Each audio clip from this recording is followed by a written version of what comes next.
Hello everyone, and welcome back to my newest review of this year's first DC animated film, and it is of Catwoman Hunted. This is my family's cat, Piper, and we're both going to, and she watched it with me, right? Now, okay, alright, I watched it, she did not.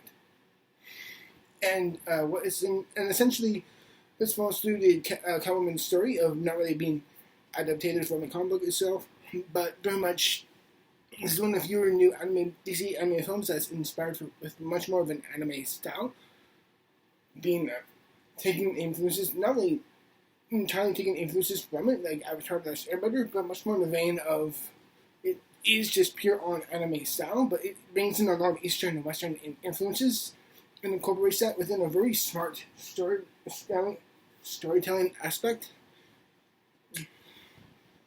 And I'm very, I'm so scared. Is she? She doesn't like me all that much. She's so cute. I'm sorry for being all distracted. She's so adorable. Let's see what I'm doing. Sorry. Okay.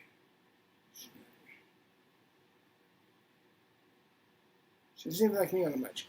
But what I really think Catwoman Hunted did very well is inspiring and taking all the elements from DC and anime and mixing them together within this incredibly fun, vivacious, and very strong on both a very cinematic, action-oriented focused, but how it took elements from both Eastern and Western influences of its own underling and mixing them together and making Catwoman's more exotic side come out, especially somewhere that's not in Gotham usually. And I thought the voice cast was very strong. Elizabeth Gillis, who I've always liked from like a show like Victorious and On, she's terrific, and as Catwoman, she brings a nice, smooth, seductress approach to her, and I really love that. And I thought the rest of the cast was really good. The writing and the screenplay for this I thought was really nice. The director, which is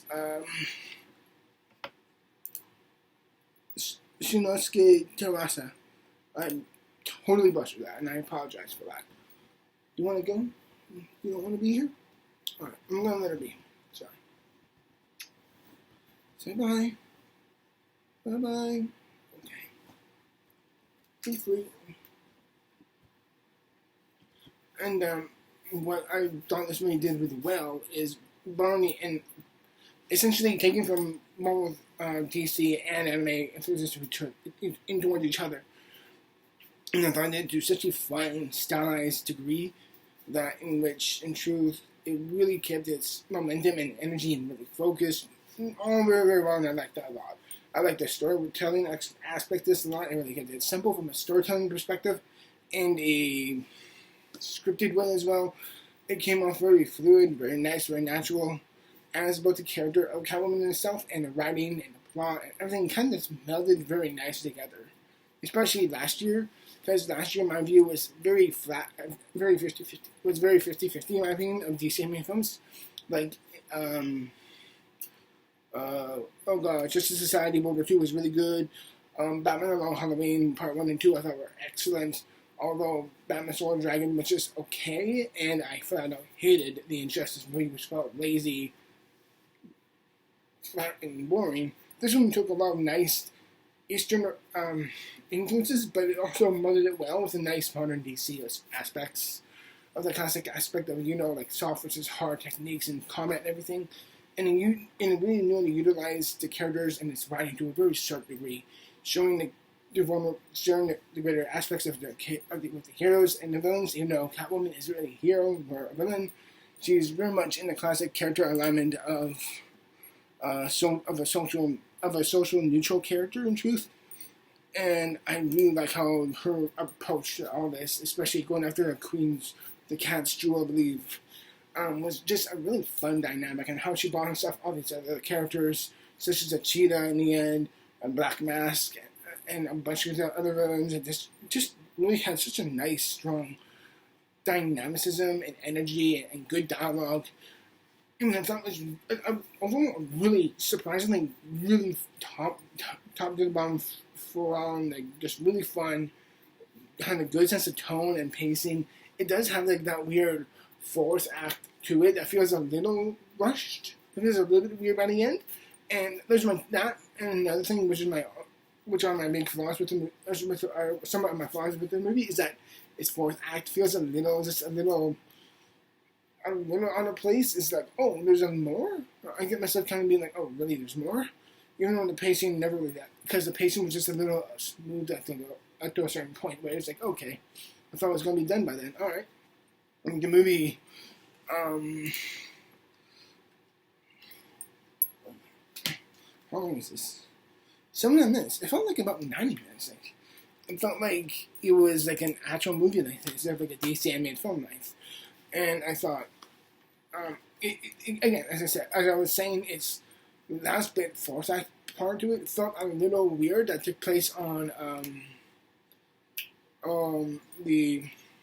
in Paris on damn it, why is it not coming to me? I can't find the freaking words. I got cat hair over my pants now. I feel like an asshole for not knowing that. Shame on me. But yeah, the fourth act is a little, for me, structurally, was just a little like, oh yeah, there's a fourth act to this, I forget. And I will say, when watching it, it's, Eastern animation was a little weird for me, at least on my end, to get into in the first place. It was like, because it's like the first DC anime film to do that, where it incorporates, instead of like, traditional like 3D animation, American style approach like you would see in like, Under the Red Hood or something like that. But in this, it takes it from Asian. As much as I did like that, it was a little weird at first, but it took some time for me to adjust. It was more of a problem on my end rather than the film. It was like, oh yeah, it's an anime mix, but at first I was a little like, this is a little weird, but it took some time for me to adjust to this film, to kind of enjoy it. It's like, okay, this is going full out anime inspired. And the dialogue, by the end, does, especially when facing the main big villain, it has that classic hero versus villain type of dialogue to it, but the voice actors give it such energy and life and vibrancy that really makes it fun and memorable, and shows the characters well. I like how Catwoman is, no matter what the situation, always finds another angle to it. She's a very flexible and fun character, and seductive, and clever, and very lots of good jokes around her and other characters. And frankly, it's just Catwoman Hunted is a very strong, very compact. It felt very sharp with the storytelling and the voice work and the animation and the music. All this kind of came together very nice and naturally. And overall, Catwoman Hunted as finally a full-on DC anime film for Catwoman instead of the short on, I think it was the short on Under the Red Hood. No, not the Under the Red Hood. It's the short for Batman. God damn it! The short on Batman. The Dark Knight Returns. That's it. I just remembered, because there's a short in The Dark Knight Returns of Catwoman with Elijah Dushku voicing her, and I thought that was, for me, that was like a quick little, like 5-minute, 10-minute little bit of a short. Like, yes, please, I want more of that. I want that into like a big, longer DC animated movie, and it felt like we got it, and it did the service to the story, its character, the villains, everything just kind of came together in a nice little short little kitten-sized package. No pun intended. Look at that. The pun there was totally intended, but it just felt very fun and natural and nice and content. It just struck at such a fun, nice. And Catwoman Hunted is as solid as it gets. And considering this year, the start that kicks off with the 5th Scream movie that I reviewed for Jackass, which I still haven't uploaded, and I will do that. I will probably upload it before this video is uploaded.